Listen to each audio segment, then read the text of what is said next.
Hello, and welcome back to another video. Today, we are going to be working on a little bit of a CRT. I am very excited about being able to work on this finally. This is one of my very personal projects that I've been wanting to do for a really long time, and finally I'm able to try and do it. So today, you will see the CRT taken apart. I will show some interesting parts of the CRT, and then we're going to put it back together and try and do a little bit of a mod. So I hope you will enjoy this video, and I'll see you in the video. Take it away, Simon. Thank you, Simonics. And this is IRL Simon with a little bit of a more nerdy video. We are going to be looking at the Hitachi 13VR8B. It is a 13-inch color TV. This is specifically a 120 volt model. I'm just reading all of this off the back. And it was made in August of 1997. So, you might be wondering why it is already apart. Why does it look a little bit taller than most CRTs and stuff like that? There's some explanation for that. This is a combination of a VHS player and a TV. This is the VHS player. I always accidentally touch the parts I'm not supposed to. But it doesn't matter anyways, because this VHS player is completely busted.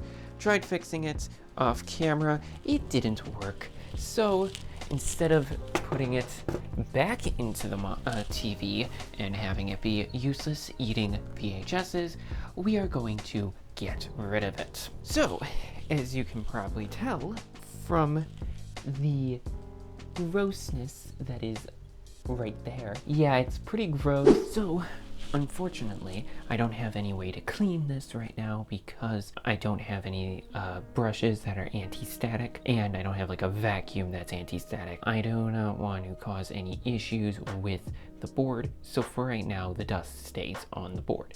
However, the CRT, I am going to use a little strategy I learned from Adrian's Digital Basement, which is taking a rag and putting some Windex on it. So that's what I'm going to do with this. But there's some interesting parts to this. Alright, so one interesting part to this TV is that the flyback is up here. Now, I could be mistaken, and if I make any mistakes during this video, I will put in the comments a pinned comment to all the corrections down in the comments so you all don't make the same mistakes I do. But I believe this is called the flyback.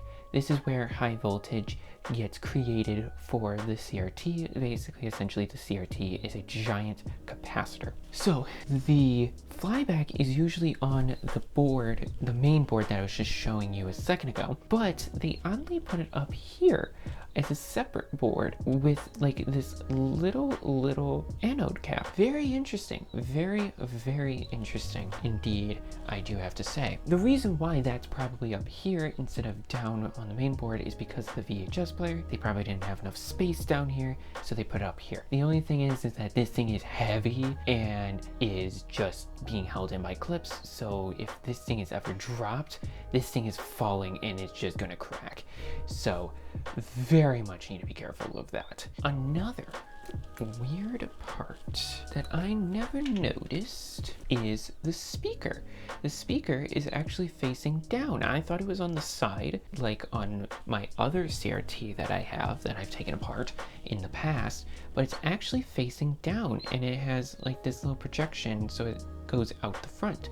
This is actually a really loud speaker, so this is a beast when it comes to volume. Like, I literally have to like have it so quiet because I personally like quiet. I personally like calm, so like having it like be at one volume is like perfect. But yeah, some other things. The VHS player, literally, you just have to lift it up. All the connections are just being held down by gravity and the screws, but after you take out the screws, it just lifts out. You don't have to undo any cables because they undo themselves. This is a mono TV, which is completely fine. Other than that, some of these pokey bits are actually to make sure that the VHS player is actually in the correct location. Some of the other things are actually for sensors for the VHS player. So like this light, it does have analog antennas, so you can't use it nowadays, depending on your area. Certain areas still you can use it. You could probably mod this one so that way you could have like RGB. This is a new enough one that like I wouldn't doubt if it's not a hot chassis. Don't quote me on that though. It does have some inputs on the front. It does look like, if you look back there, it does look like there was supposed to be 2 inputs on the back, but that wasn't an option on this specific board or TV. Who knows, maybe I could add some there. Even if they're not hooked to anything, you could always just like hook it to the front ones as back ones. I think it's always so annoying that CRTs had them always on the front, so you have to put the cable under the TV to make it look good. It's like, gosh darn it. But yeah, so we are going to go back to cleaning. Again, if I do anything wrong, just let me know. Oh, and then before I forget, so the part that is broken is actually this part. This part was in the front.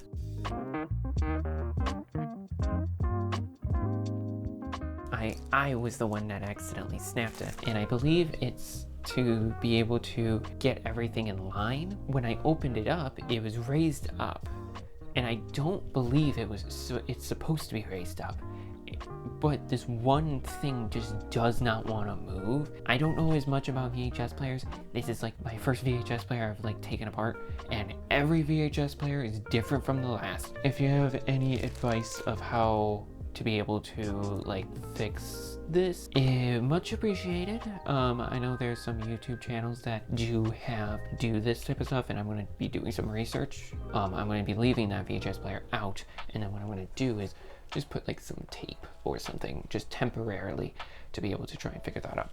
But this part, I'm probably going to have to get it 3D printed or glue it back together because of the fact I broke it. And it's snapped in another spot too.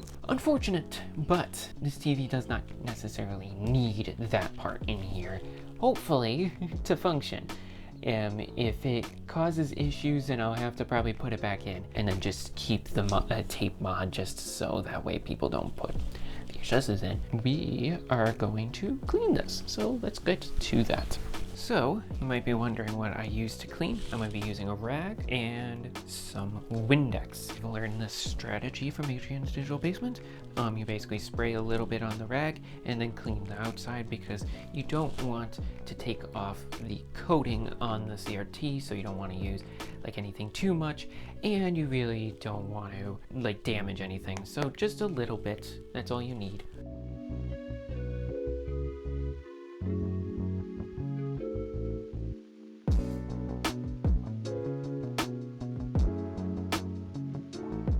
Okay, I need a little more. And make sure while you're doing this, do not adjust any of the knobs because any little adjustment can throw things off. So just be careful around knobs, be careful around anything that can adjust anything. But yeah, we are getting a gross rag. Look at that. Pretty bad.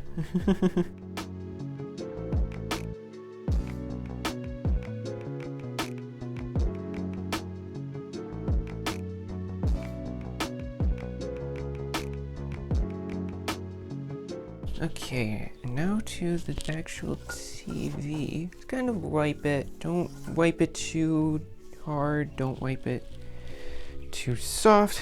Just kind of wipe it.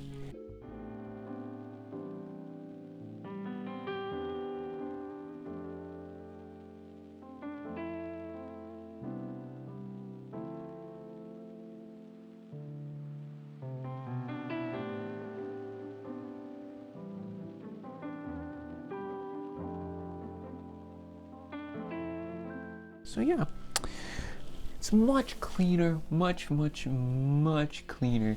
I'm not doing a great job, but yeah, this thing, look how much I've gotten off. At least I'm getting some of this like soot off. of this. Nevertheless, I think I did a good job of cleaning this. That was the main point of me taking it apart the other day. So now, I would say the next step, I'm going to put the board back into the chassis.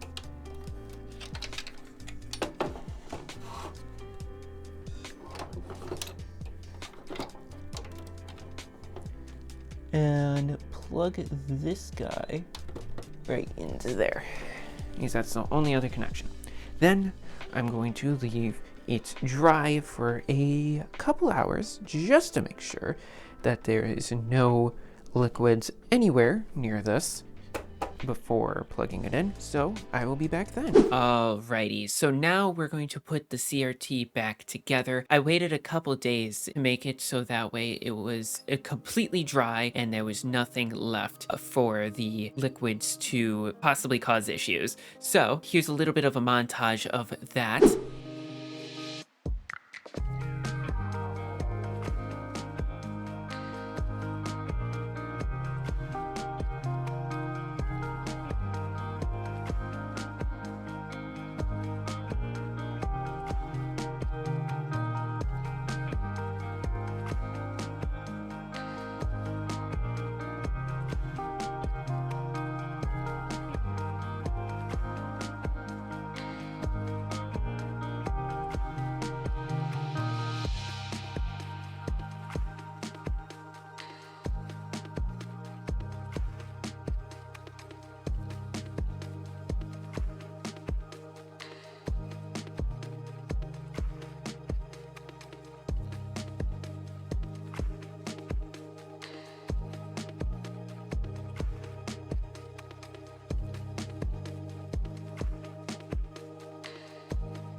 So, unfortunately, we didn't exactly be able to get the CRT working with the mod that I decided to try. Soon as it turns on, over and over and over, it would boot up, and then it must have been checking for something, and then instant turn off. Unfortunately, I had to put the VHS player back into the CRT. But I did keep the little tape mod, and I won't be showing that part. But the next part will be a little bit of a montage of like just some things working as the CRT completely still works. Nevertheless, I hope you will enjoy this little montage of some old games on the CRT.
Alrighty. So, yes, this video wasn't the most successful video, but I still enjoyed making it. And success isn't necessarily about whether you were able to finish something or be able to make something perfectly work. Success is measured in so many different ways.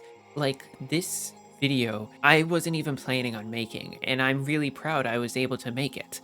I also am really proud that I was able to open up this TV and start working on it. I was so nervous about working on this TV, and this has been an issue for years. I am so proud that I've finally been able to be like, yes, I'm doing this. I'm going to take apart this TV.